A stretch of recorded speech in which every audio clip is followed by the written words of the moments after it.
La dashcam d'une voiture, elle a filmé ça, regardez bien. Hein. T'imagines là, t'es en train de conduire de nuit, regarde le dépassement, regarde la voiture en face, regarde là, l'esquive au dernier moment, ça freine, la voiture va faire un truc. Au début, j'ai cru que c'était un fake carrément, Théma. À la Fast and Furious, même pas un taxi.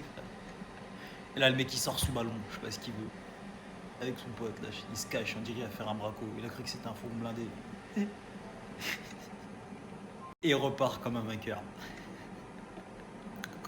Bon, déjà, c'est une dinguerie de faire des ballons. Alors, faire des ballons en conduisant, je vous en parle pas. Pour ceux qui savent pas faire des ballons, ça congèle le cerveau au passage. On connaît pas la situation, donc on va pas juger ce qui s'est passé. Par contre, ce que je voulais faire remarquer, c'est que la personne qui était en train de conduire la voiture, à celle de devant, hein, le mec qui filme plutôt. Bah, ce mec-là, si vous regardez bien, il a eu un sang-froid qui était incroyable. La voiture, elle a fait n'importe quoi, etc. en le dépassant. Elle a mis un gros coup de frein à main, etc. Ping, il a mis la marche arrière directement. Après, en gros, un petit peu d'élan, il a enclenché sa première. Et regarde, maintenant, il est prêt à partir. Maintenant, à voir. En fonction de la situation, soit je passe à droite, soit je passe à gauche. Enfin bref, tu vois, tu peux gérer. Il a super bien géré la situation. Encore une fois, faire ce genre d'action, c'est possible uniquement si tu maîtrises correctement la voiture et que tu as pas peur de la voiture. Tu es conscient à 100% de tes capacités de conduite. On revient encore une fois avec la même chose, mais formez-vous, c'est super important. Il y en a, même si vous avez le permis, n'hésitez pas de vous informer, de vous former aussi, voire même faire des heures de conduite. Des fois, vous en avez besoin. Peut-être ce sera que pour les stationnements, j'en sais rien, mais n'hésitez pas. Croyez pas que je vous dis ça parce que je suis moniteur, je vais rien gagner si vous allez faire des heures de conduite dans une autre auto-école. C'est pas moi le boss des auto-écoles, hein. Déjà, je suis pas le boss de chez moi.